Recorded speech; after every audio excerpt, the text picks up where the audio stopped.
kita masuk pada pembahasan tentang program linear. Nah, di dalam program linear banyak sekali masalah yang kita temukan dalam sehari-hari. Untuk menyelesaikan masalah tersebut, kita menggunakan berbagai metode. Nah, terlebih khusus kita di sini membahas tentang penyelesaian masalah menggunakan metode garis lidik. Nah, pemisahan soal kemarin kita sudah bahas tentang uji titik pokok dalam menyelesaikan berbagai macam soal yang berkaitan tentang program linear. Nah, sekarang kita lebih fokus pada bagaimana kita menyelesaikan soal menggunakan garis lidik. Nah, kapan sih kita menggunakan garis lidik? Nah, untuk menentukan nilai optimum atau maksimum dan nilai minimum dari fungsi objektif suatu program linear dapat menggunakan uji titik pokok, uji titik pojok. Dalam metode uji titik pojok, tiap titik pojok X atau Y yang terletak pada daerah himpunan penyelesaian disubstitusikan ke fungsi tujuan AX plus BY. Nah, dari hasil perhitungan tadi kemudian dipilih nilai maksimum maupun nilai minimum bentuk objektif AX plus BY. Tergantung dalam soal itu bagaimana dia menanyakan tentang nilai maksimum atau nilai minimumnya. Nah, seperti yang saya jelaskan tadi, selain menggunakan metode titik pojok, kita juga dapat menggunakan metode garis lidik untuk menyelesaikan soal tadi. Nah, kita dapat menentukan metode garis lidik. Nah, apa sih itu garis lidik? Garis lidik adalah sebuah grafik persamaan dari fungsi tujuan yang digunakan untuk menentukan solusi optimum. Yang kita cari itu nilai max dan nilai minnya. Untuk lebih memahami, nah kakak akan menjelaskan garis lidik. Nah, perhatikan gambar yang kakak gambar di sini. Oke. Nah, kita buat grafik. Di sini sudah ada grafik yaitu koordinat kartesius. Nah, sekarang kita buat dulu garis Y-nya. Ya, bentuk vertikal, kemudian kita bentuk lagi garis X. Oke, garis X yang bentuk horizontal. Oke. Nah, apa nih? Nah, ini garis. Lalu apa nih garis apa ini? Nah, garis ini yang dinamakan garis lidik itu. Terus ini Nah, seandainya di dalam soal ini, misalkan di sini ada suatu titik pojok dan di sini ada titik pojok. Nah, kita akan geser titik pojok ini sampai ke atas dengan rata-rata sejajar sampai kita menemukan nilai pojok, melewati dan pas pada titik pojok. Disitulah kita akan menemukan nilai maxnya. Lalu nilai minnya di mana, Kak? Nilai minnya itu paling bawah dari titik pojok. Nah, terus ini apa itu AX tambah BY sama dengan K? K ini apa, Kak? Nah, nilai K itu ada disebut dengan nilai konstanta. Nah, dari mana kita mendapat nilai K ini? Nilai K ini bisa sembarang. Nah, tapi kakak saranin kalau untuk mengambil nilai K itu kita harus mengalihkan koefisien dari X dan Y. Itu apa? Yaitu A dikali B sama dengan K. Itu kita dapat nilai dari K ini. Oke, next. Nah, seperti yang kakak jelaskan tadi, keempat garis pada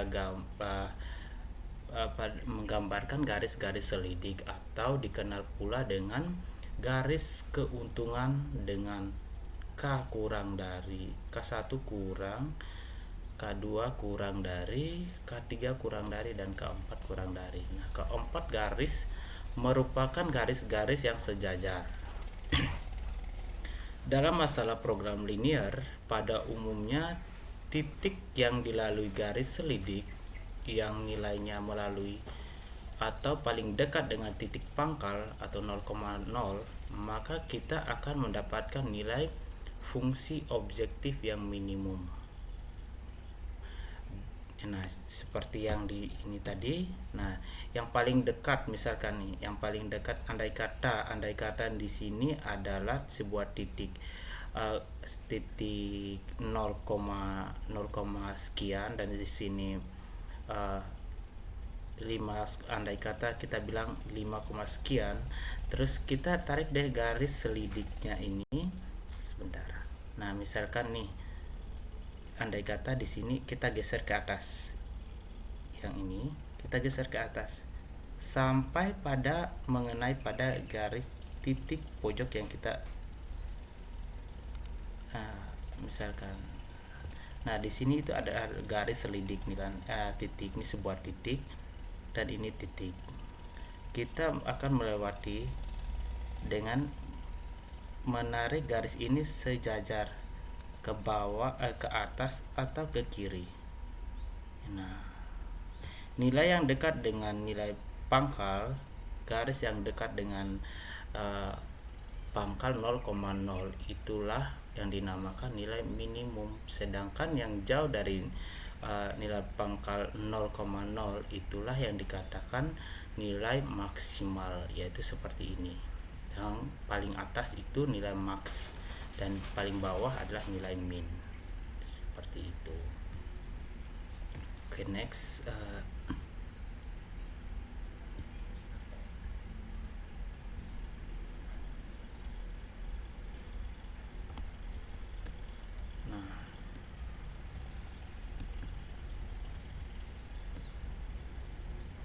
Nah, dan sebaliknya, titik yang garis selidik yang paling jauh dari titik pangkal, maka kita mendapatkan nilai fungsi objektif yang maksimum.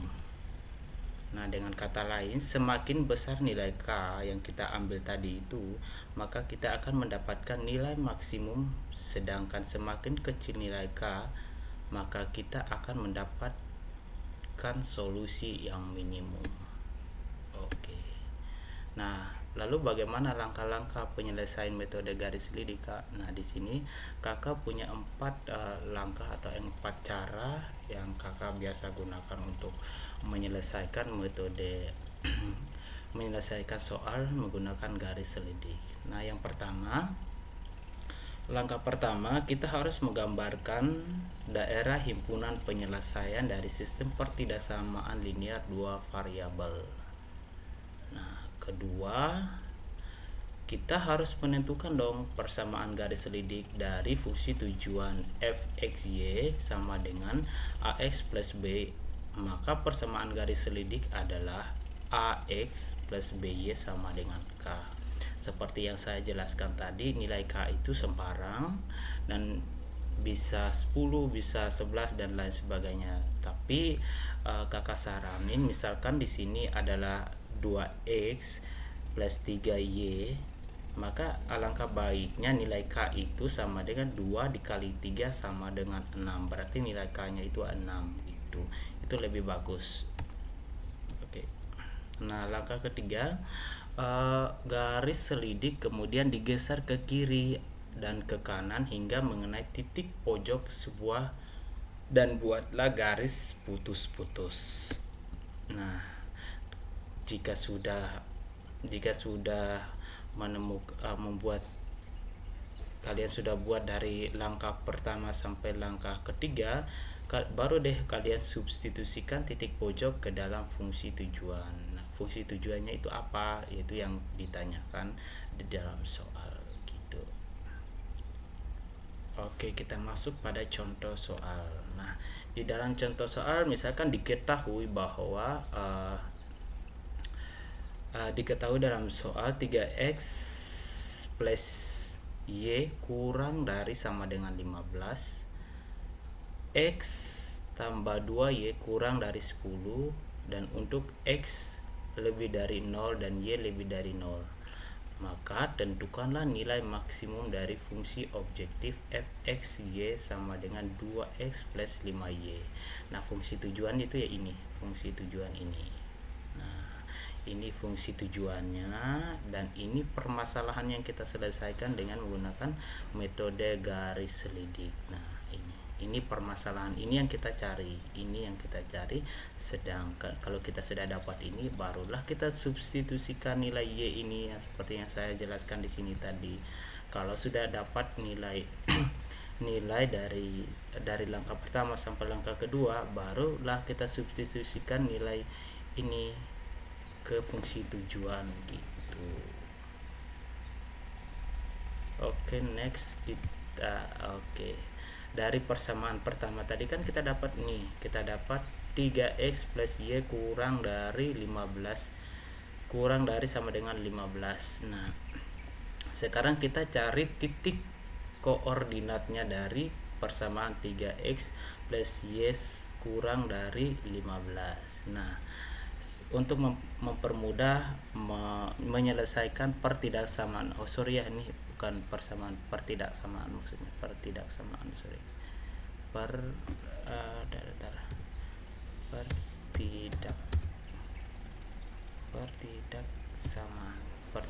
dari pertidaksamaan ini, alangkah baiknya kita ubah di dalam bentuk persamaan. Gimana bentuknya?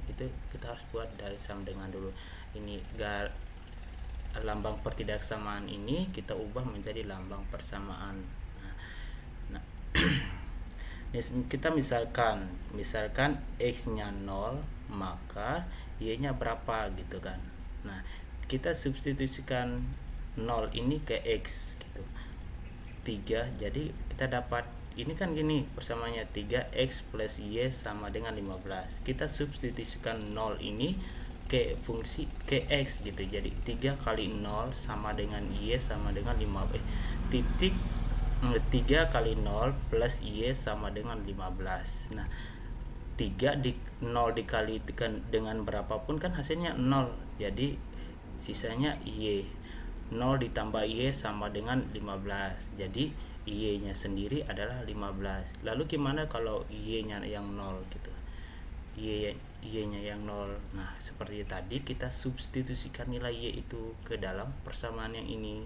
Jadi 3x plus 0 sama dengan 15.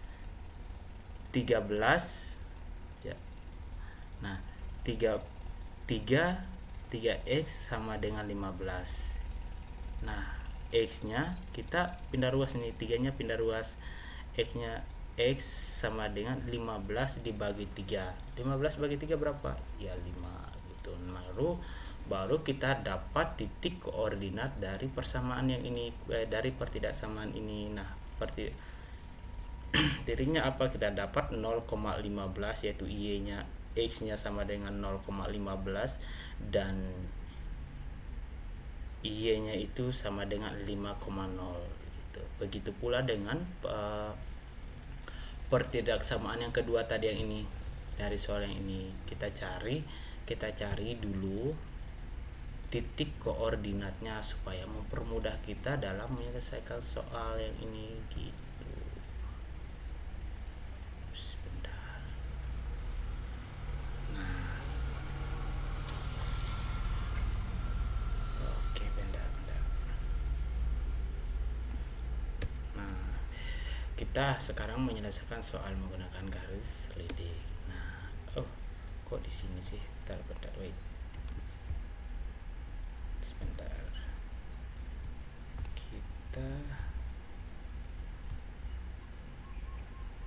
Oke.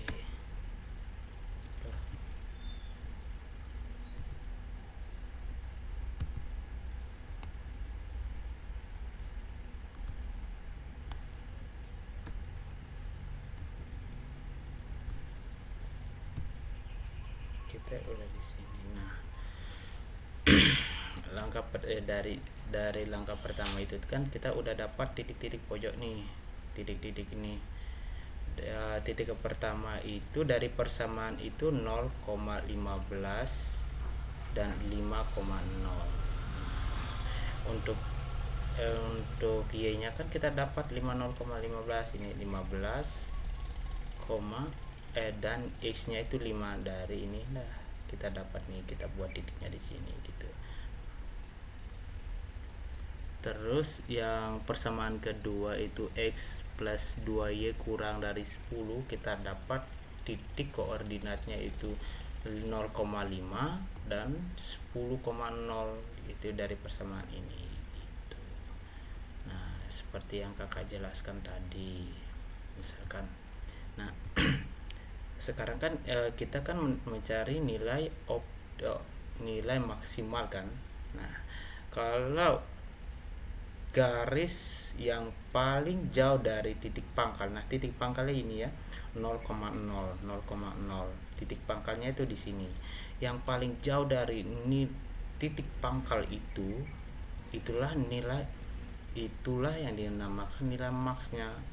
Sedangkan yang paling dekat dengan titik pangkal, garis selidik yang paling dekat dengan nilai pangkal, itulah yang dinamakan nilai minimum itu. Nah cara seperti yang kakak jelaskan tadi, kita tarik nih, misalkan nih kita cari nilai maksimum dari suatu fungsi misalkan ya, seperti yang kakak jelaskan tadi, kita tarik dari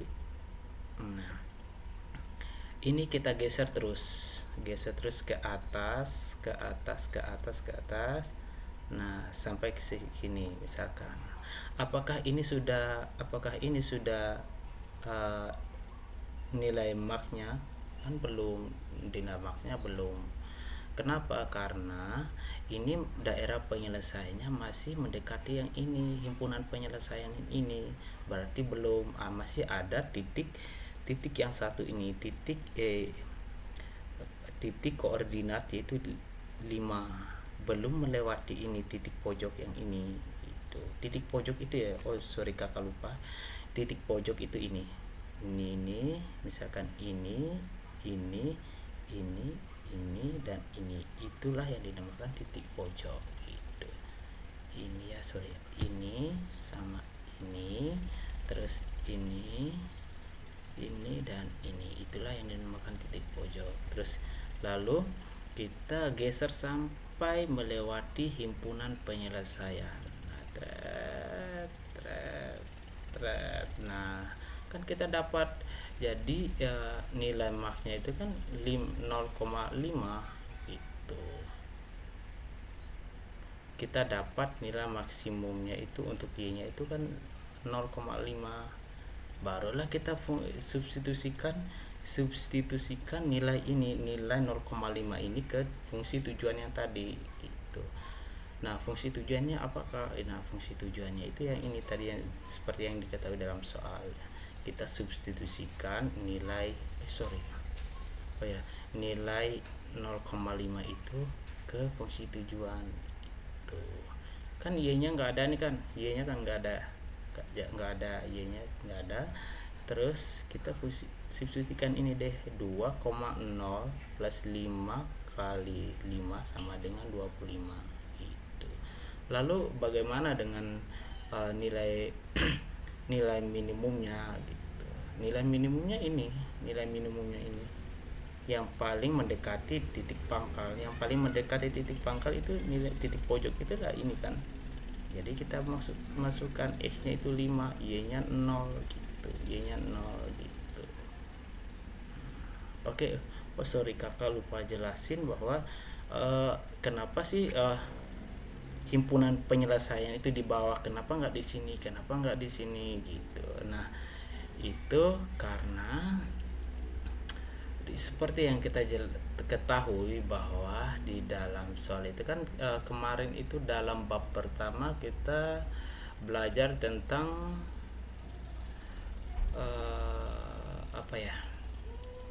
garis yang menentukan kurang dari atau lebih dari.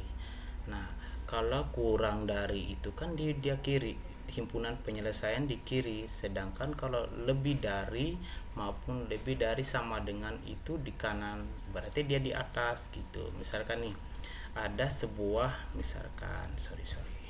Nah, misalkan di sini nih. Nah, misalkan ada garis yang kayak gini. Ini terus ada yang kayak gini, terus ada yang kayak gini, terus ada yang vertikal kayak gini. Kalau di kanan ini, kalau kan posisinya kayak gini nih kan. Kalau kanan kayak gini, ini himpunan penyelesaiannya itu kalau kurang dari, misalkan kalau lambangnya kurang dari atau kurang dari ataupun kurang dari sama dengan, itu dia di bagian kiri. HP-nya itu HP-nya di bagian kiri. Kalau lebih dari ini di bagian kiri. Ini dia. Kiri ini kiri kan. Nih di sini dia HP-nya di sini. Lalu di sini kanan. Ini kan gini, kanan kiri. Nah, di sini dia HP-nya di bawah. Begitupun di sini. Ini HP-nya di kiri, misalkan kalau kurang dari, lebih dari ya di kanan. Di sini dia gitu. Kadang tanpa lebih bagus sih kita harus pahami tentang garis ini tanpa harus menggunakan uji titik gitu kan. Di sekolah itu kalian diajarin tentang uji titik. Nah, di sini itu lebih bagus tanpa harus mencari dulu uji titik, apakah ini kurang dari, misalkan dalam soal itu ada apakah benar 2x plus 5y lebih dari 5. Kan tentu kalian harus di sekolah itu kalian diajarin tentang uji titik untuk mengetahui apakah kurang dari atau lebih dari gitu. Tapi alangkah baiknya itu adik-adik harus pahami tentang garis-garis untuk menentukan dari pertidaksamaan, yaitu kurang dari, lebih dari, atau lebih dari sama dengan, atau lebih besar sama dengan gitu, tanpa harus menggunakan uji titik gitu.